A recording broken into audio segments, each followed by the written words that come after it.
Tak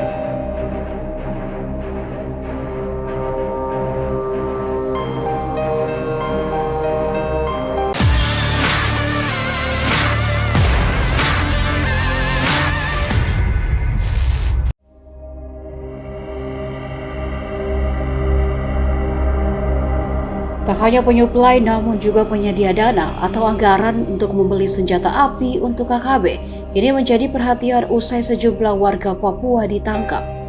Warga Papua ini ditangkap saat hendak menyuplai senjata api ke kelompok kriminal bersenjata atau KKB.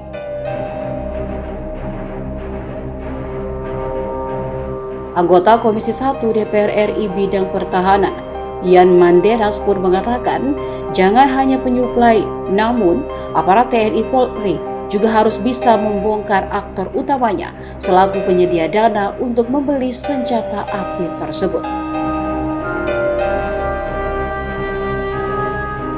Mandenas pun menegaskan harus melakukan rapat dengan petinggi TNI Polri untuk bagaimana lebih memperketat pengamanan di darat, laut, dan udara karena bakal menjadi moda transaksi barang-barang ilegal tersebut, kata Mandenas di Jayapura belum lama ini. Mandenas pun melihat fenomena transaksi jual beli senjata api di Papua mulai tampak terlihat. Hal itu tercermin dari pengungkapan kasus pembelian senjata ilegal di Filipina oleh Anton Kobay dan terakhir di Bovendigul yang disuplai dari negara Papua Nugini.